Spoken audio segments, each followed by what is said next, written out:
Well, welcome back, everyone, to our daily devotions. We're continuing our journey through the book of Revelation. And we are at the back end of the book of Revelation, where we have just some great pictures and descriptions of heaven.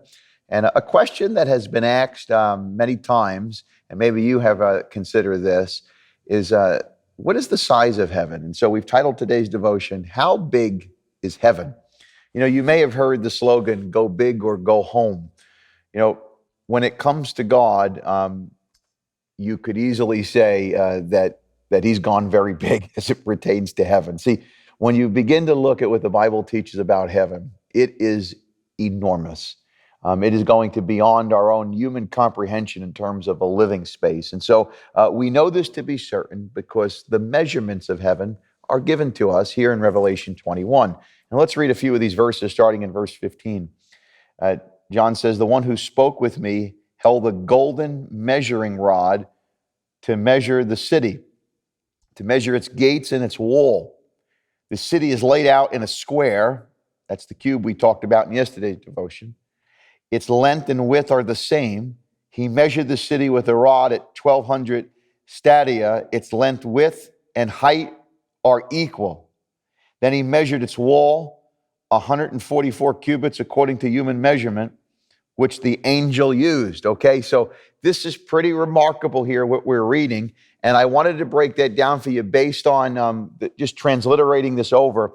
According to the angel's dimensions and what we're reading, what we are seeing is that heaven is 1,380 miles wide, long, and now here's the one that really gets you, high.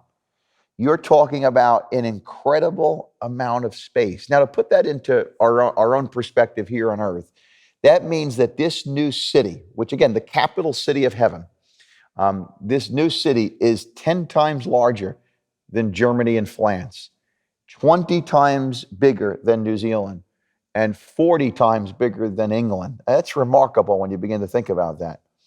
To put it into more perspective, if you were to drop the city right here in America, in the United States, it would stretch all the way from Canada to the Gulf of Mexico, and then Colorado all the way to the Atlantic Ocean. Just gives you an idea of the size. Remarkable.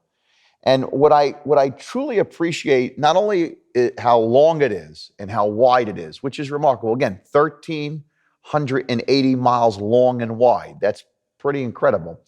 Is that it's also as high as it is wide and long.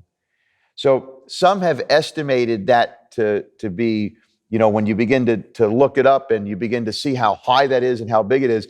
Now, I believe that the tallest building in terms of stories is located presently in Dubai. And I know I believe it's over 100 stories. It's pretty remarkable.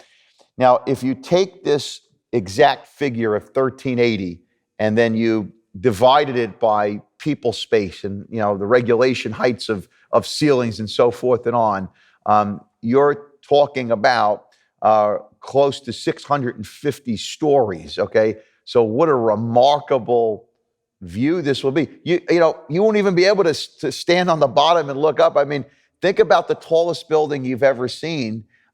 It's hard sometimes with your neck to look up and see the top. This is going to be remarkable how big heaven is. And so you're talking about just incredible size. Now, we also get here that the gates are that high. So the gates, a lot of times when you hear about the gates in heaven, the pearly gates in heaven, you think of this little gate like you have on your house, or even at a ball field that might be 6 or 8 feet high. There are some gates that are larger than that. Guess how high the pearly gates are going to be in heaven? They're going to be 1,380 miles high. It's an incredible size of a gate. And it's just going to be remarkable to see, as well as the wall. And so when you begin to talk about gates and walls, as we alluded to in yesterday's devotion, once again, it's showing us that this is a literal place. It's not a mystical thought, that this is a literal place that God will establish. And this is, it says that it's a square, which we transliterate that over, and that means it's a cube. It's a cubed city, and that's north, south, east, and west sides, and there'll be 3 gates on each side, as we have already noted.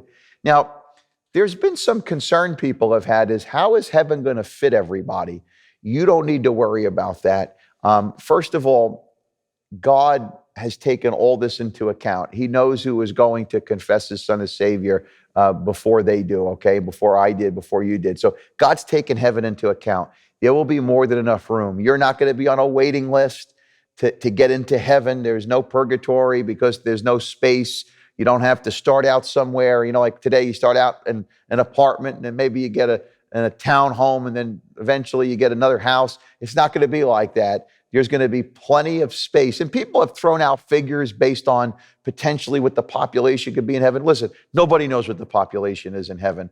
It is quite large, but heaven is quite large when you look at this holy city and all that God is going to recreate with the new heavens and the new earth. And so there will be no need for anybody to worry about space, not only because of these figures, but we'll close on this thought, because Jesus promised us that we have a place. And we don't just have a place like, some little room somewhere. We have a large, large place to look forward to. Look what Jesus said on the night before he was crucified in John 14:2-3. There is more than enough room in my Father's home. If this were not so, I would have told you that I am going to prepare a place for you. I wouldn't have told you that I'm going to prepare a place for you. Verse 3, when everything is ready, I will come and get you, so that you will always be with me where I am. When everything is ready. Well, we're getting close, aren't we? There are some things that need to happen, my friends. We know about the rapture. We've talked about the 7 years of tribulation, the last 3 being so terrible. The bowl judgments bringing the final hammer down of heaven. We see the unholy Trinity being bound. And then the 1,000-year reign of Christ and the final defeat of the devil. And then here we are in Revelation 21. And we will literally be living in the reality of the fullness of John 14:2-3, because he is going to be getting it ready. And I can't wait till we enjoy this. And so heaven is plenty big. No need to worry. There will be enough room to accommodate all of redemptive history. May God bless you.